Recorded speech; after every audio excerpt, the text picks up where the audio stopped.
A paz do Senhor seja sempre presente em nossas vidas. Estamos aqui dando continuidade ao nosso estudo sobre a Bíblia, a leitura comentada da Bíblia, e estaremos hoje lendo o capítulo 14 do Evangelho de Jesus Cristo, segundo escreve São Mateus. Vamos lendo. Iniciemos. Bem-vindo todos que estão participando, ouvindo, né? Aqui essa leitura. Né? E é uma alegria para nós. Deixa eu mostrar mais orquídeas aqui, eu ficar aqui assim. Naquele tempo ouviu Herodes, o tetrarca, a fama de Jesus. E disse aos seus criados: Este é João o Batista, ressuscitou dos mortos, e por isso estas maravilhas operam nele. Ele achava que Jesus fosse João Batista. Que Jesus fosse João Batista. Bem-vindo aqui, Paulo, Caetano. Estava sentindo falta sua, Paulo. Porque Herodes, ele pensava que ele havia matado João Batista. E aqui vai narrar isso sobre a morte de João Batista. 3. Porque Herodes tinha prendido João e tinha-o maniatado e encerrado no cárcere, por causa de Herodias, mulher de seu irmão Filipe. Ele começou a viver com a sua cunhada. E João combateu aquilo, falou que era errado, e ele prendeu João. Nós nos lembramos lá daquela leitura que fizemos no capítulo 11 de Mateus, quando João estava preso, mandou 2 discípulos deles perguntarem se Jesus era aquele que eles estavam esperando ou que eles tinham que esperar por outro, não é? Mas aqui está escrito, 4, porque João lhe dissera, não te é lícito possuí-la. 5, e querendo matá-lo, temia o povo, porque o tinham como profeta. Ele queria matar João Batista, mas tinha medo, porque a repercussão ia ser ruim, porque o povo tinha João Batista como profeta. Então eles ficaram com medo, né? Eles ficaram com medo de matar o João Batista, né? Aqui a gente vai vendo. 6. Festejando-se, porém, o dia natalício de Herodes, no dia do aniversário de Herodes, dançou a filha de Herodias diante dele e agradou Herodes. Por isso prometeu com juramento dar-lhe tudo o que pedisse. E ela, instruída previamente por sua mãe, disse, dá-me aqui num prato a cabeça de João Batista, de João o Batista. E o rei afligiu-se, mas por causa do juramento e dos que estavam à mesa com ele, ordenou que se lhe desse. Quer dizer, ela dançou, agradou, e aquela pessoa fala, a pessoa às vezes fala uma coisa, né, que não convém, mas a Bíblia fala assim, falar assim, proceder, e falou coisa que não devia, e aí ela pediu a cabeça, né? A filha de Herodias dançou, agradou Herodes, e ele prometeu com juramento dar para ela o que ela pedisse. E ela pediu a cabeça de João o Batista. O Batista, porque João batizava. 10. E mandou degolar João no cárcere. E a sua cabeça foi trazida num prato e dada à jovem. E ela a levou à sua mãe, porque a mãe estava com raiva de João Batista, porque João Batista falava com razão que ela estava em adultério, ela estava vivendo com o irmão do marido dela, né? O irmão do marido dela. 12. E chegaram os seus discípulos e levaram o corpo e o sepultaram, e foram anunciá-lo a Jesus, foram dizer para Jesus que João Batista havia sido morto, né? 13. Jesus, ouvindo isto, retirou-se dali no barco para um lugar deserto, apartado, e sabendo o povo, seguiu-o a pé desde as cidades. E Jesus, saindo, viu uma grande multidão e, possuído de íntima compaixão para com ela, curou os seus enfermos. Jesus, ele quis se apartar. Adélia Amaral, bem-vinda em nome de Jesus. Que bom, dona Adélia, que bom tê-la aqui conosco. Aqui também, Cláudio Marques, bem-vindo em nome de Jesus. E ele se apartou, ele foi lá prantear, lamentar a morte, que Jesus era homem igual a nós. E ele sentiu a morte de João Batista, que além de ser seu primo, não é? De ser seu primo, foi o precursor de Jesus, que anunciou que Jesus viria. Após mim virá um que é maior do que eu, do qual eu não sou digno de tocar nas suas sandálias, porque eu vos batizo com água, mas ele vos batizará com o Espírito Santo e com fogo. Então, meus irmãos, e Jesus foi chorar a morte de João Batista, e muitas pessoas, ele foi para um lugar pensando que ele estava se escondendo,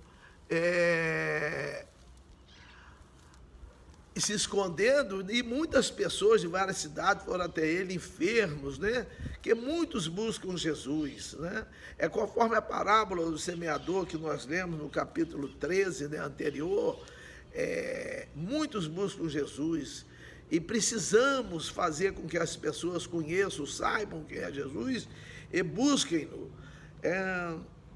E ele curou muitos os enfermos todos, né? Ele viu aquela multidão e ele foi possuído de íntima compaixão. Ele teve dó, misericórdia daquelas pessoas. 15. E sendo chegada a tarde, os seus discípulos aproximaram-se dele, dizendo: o lugar é deserto e a hora é já avançada. Porque ele foi para um lugar distante, fora da região, da cidade, ali do vilarejo. Ele estava apartado, longe, né? Despede a multidão, os discípulos falaram, para que vão pelas aldeias e comprem comida para si. Jesus, porém, lhes disse: não é mister que vão, dai-lhes vós de comer. Quer dizer, quem vem a Jesus não sai sem comer, não sai sem comida. Procure Jesus. Obrigado, Cláudio, aí pela sua saudação, muito obrigado. E Jesus falou: não, dá-lhes vós de comer. Não podemos deixar as pessoas de comer. E a comida é a palavra de Deus é comida. A palavra de Deus é comida. 17, então lhes disseram: não temos aqui senão 5 pães e 2 peixes. E era uma multidão. O que seriam 5 pães e 2 peixes? E ele disse: trazei-mos aqui. Mandou trazer os 5 pães e os 2 peixes.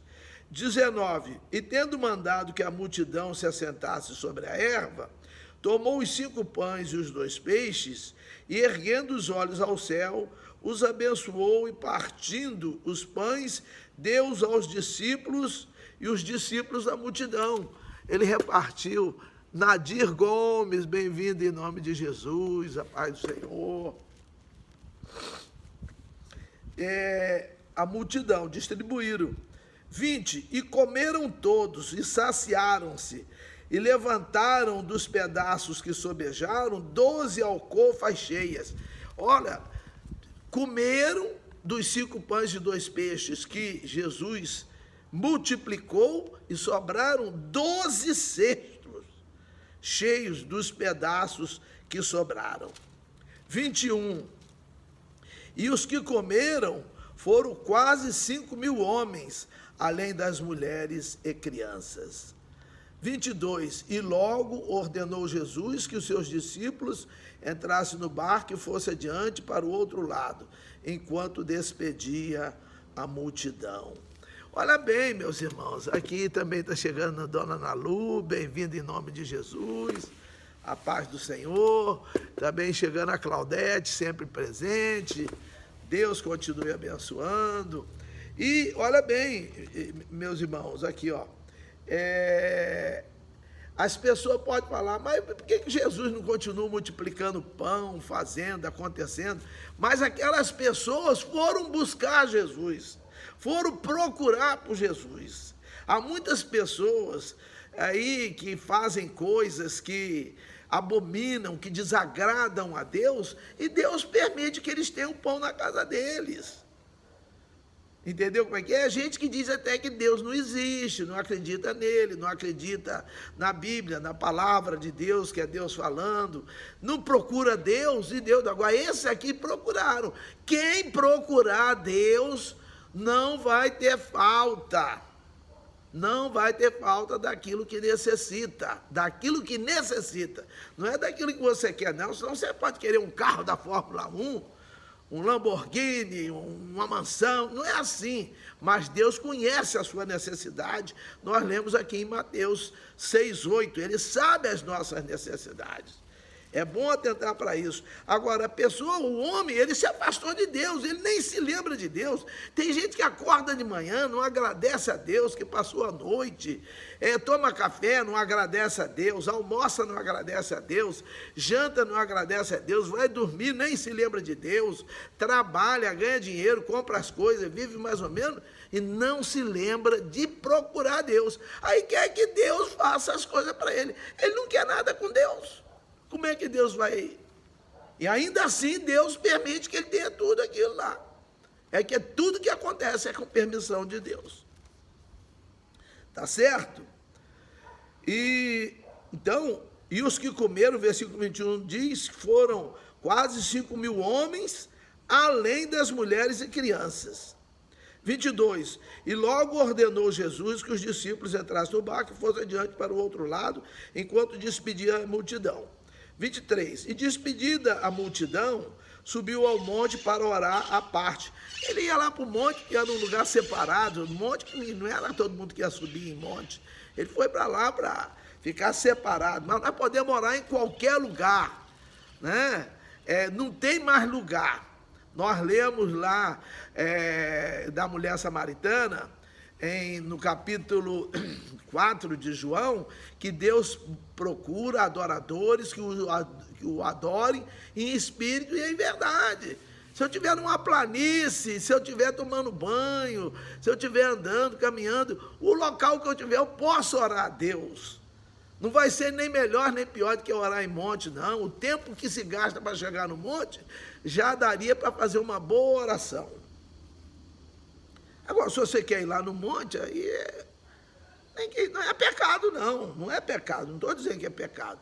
Estou dizendo que é perda de tempo. É perda de tempo. Desculpe se eu mexer um pouquinho com sua fé, que se você vai acreditar que a sua oração só vai ser boa se for no monte, Rosalina Santos, bem-vinda em nome de Jesus. Não, a oração, ela vai ser boa onde quer que você ore, em espírito e em verdade. Né?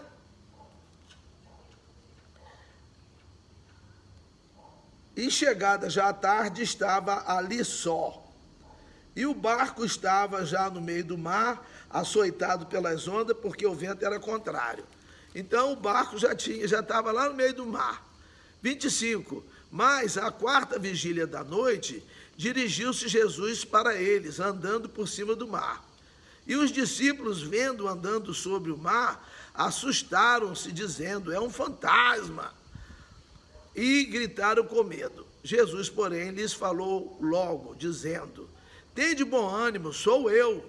E sou eu, é o eu sou. Eu sou lá de Êxodo, né? Eu sou o que enviou Moisés, né? Não temais. 28, respondeu-lhe Pedro e disse, Senhor, se és tu, manda-me ir ter contigo por cima das águas. E ele disse, vem. E Pedro, descendo do barco, andou sobre as águas para ir ter com Jesus. Mas, sentindo o vento forte, teve medo. E, começando a ir para o fundo, clamou, dizendo, Senhor, salva-me. E logo Jesus, estendendo a mão, segurou e disse-lhe, homem de pouca fé, por que duvidaste? Né? Então, olha bem,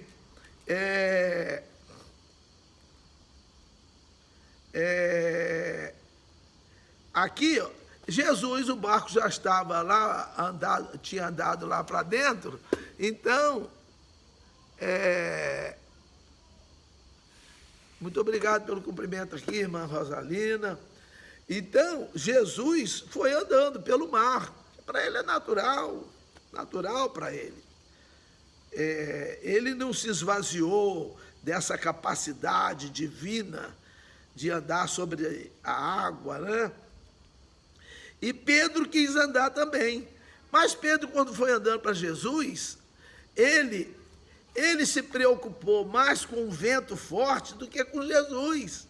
Porque quando Jesus autorizou que ele creu, ele foi andando. Mas, de repente, ele sentiu o vento e ele se esqueceu de Jesus. Então, meus irmãos, nós podemos aqui tomar isso aqui como um ensino. Às vezes nós estamos indo muito bem, lembrando-nos de Jesus. Certamente ele estava caminhando na direção de Jesus, era noite, né, já deveria estar escuro, e ele via Jesus com dificuldade ali, ou ouvia Jesus falar, mas quando o vento ficou forte, vamos falar de problemas, de dificuldades, enfim, de adversidades nas nossas vidas, coisas ruins que acontecem conosco, que acontecem com qualquer pessoa. E quando ele sentiu essas dificuldades, ele parou de se preocupar lá com Jesus e preocupou-se com os problemas. E aí ele começou a afundar na água. Quando a gente se esquece de Jesus, quando a gente para de prestar atenção em Jesus, a gente pode afundar na água. Nós podemos afundar nos nossos problemas. Então, fiquemos, né? Lá diz, em Hebreus 12:2, nós já lemos Hebreus, olhando para Jesus, autor e consumador da nossa fé, bem-vindo aqui, Miqueias Braga, em nome de Jesus. Ali é olhar para Jesus para fazer igual a Jesus.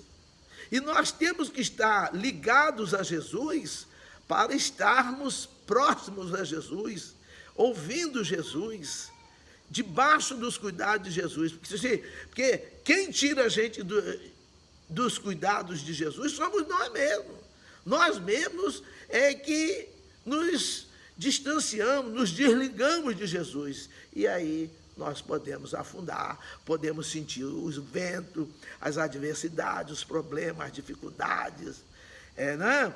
Os dissabores dessa vida, as armadilhas deste mundo, a sutileza do pecado pode nos pegar se nós nos distanciarmos de Jesus. Aquele olhar para Jesus é para fazer igual a Jesus. Não é que a gente vai olhar para Jesus assim, não, e não vai olhar para as outras coisas. Nós temos que olhar para as outras coisas, para ver como é que o mundo está, porque nós não podemos ficar igual ao mundo e temos que combater as coisas erradas do mundo. Tá bem? E Jesus fala que homem de pouca fé. Baseado nisso, muitas pessoas oram para Deus aumentar a fé. A fé é igual a plaqueta. A plaqueta é um elemento do sangue que é responsável na coagulação sanguínea. Às vezes você tem plaquetas bastante, mas elas não são eficazes, elas não trabalham bem. Às vezes a pessoa tem poucas plaquetas, mas são plaquetas eficazes, trabalhadoras, que funcionam bem.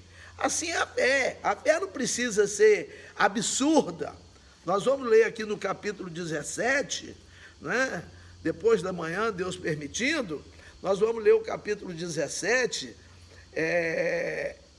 17 de Mateus, que fala sobre a fé, tamanho de fé, é o versículo 17 e 20. Se tiverdes fé como um grão de mostarda, direis a este monte, sai daqui e vai para acolá, e ele vai te obedecer, né? Passa daqui e vai para lá, e ele vai obedecer. Então nós precisamos ter uma fé, não é grande, mas é uma fé efetiva, eficaz, uma fé viva, produtora de obras, uma fé verdadeira, não é? Por isso que ele falou, vocês têm pouca fé eficaz, pouca fé verdadeira. Chegou aqui Donizete Fernandes da Silva, bem-vindo em nome de Jesus. Então, meus irmãos, 32, e quando subiram para o barco, acalmou o vento. Acalmou o vento. 33, então aproximaram-se os que estavam no barco e adoraram-no, dizendo, és verdadeiramente o Filho de Deus. Né? Que ele andou na água, e ele que acalmou o vento. Ele acalmou o vento. Ele já tinha acalmado o vento, nós vimos lá no capítulo 8, né? O vento e o mar. Agora, 33. Então, aproximaram-se os que estavam no barco e adoraram-no, dizendo, és verdadeiramente o Filho de Deus. 34. E tendo passado para o outro lado, chegaram à terra de Genezaré. E quando os homens daquele lugar o conheceram, mandaram por todas aquelas terras em redor e trouxeram-lhe todos os que estavam enfermos e rogavam-lhe que ao menos eles pudessem tocar a orla da sua roupa, e todos os que a tocavam ficavam sãos. Olha a virtude, o poder de Jesus. Então nós precisamos ter uma aproximação a Jesus, tocar em Jesus. Aquela mulher do fluxo de sangue, no capítulo 5 de Marcos, por exemplo, ela toca na orla do vestido de Jesus. Aqui nós vemos vários enfermos, né? Tocar na orla, quer dizer, não precisa muita coisa não. Tem gente que quer ultrapassar. Você orando, falando, pensando, ligando-se a Jesus, você vai receber os benefícios que você necessita. Nós vamos receber o que nós necessitamos. Cuidado para nós pedirmos fora da nossa necessidade, porque pode ser ruim para nós. Jesus sabe o que nos é necessário, portanto, estejamos satisfeitos com isto, né? 1 Timóteo 6, 7 e 8. Nada trouxemos para este mundo, e manifesto é que dele nada levaremos. Nós nascemos nu, e nu nós voltamos, porque nós não vamos levar nada, vamos estar mortos, né? E quando nascemos vivos não trazemos nada, como é que nós vamos levar mortos? Mortos é que nós não vamos levar nada mesmo, né? Aqui está Isabel Silva, bem-vinda em nome de Jesus. Mas, eu quero dizer para vocês, mas aí no 8 ele diz, portanto, se tiverdes o que comer, se nós tivermos o que comer, com que nos vestirmos, estejamos satisfeitos com isso. Porque o comer é atender a nossa necessidade, a manutenção da nossa vida, todos os cuidados da vida. O vestir não é só roupa, o vestir é ser agasalhado, morar num lugar que nos dê proteção, que nos dê, na verdade, a nossa necessidade de locomoção, de trabalho, para ganhar o pão de cada dia, ter saúde. Isso aí inclui tudo. Agora, que seja tudo segundo a vontade dele, porque em Romanos 12, 2 diz que a vontade dele é boa, agradável e perfeita. Tá bom? Que o Senhor, terminamos, que o Senhor continue abençoando a todos nós, guardando-nos, ajudando-nos,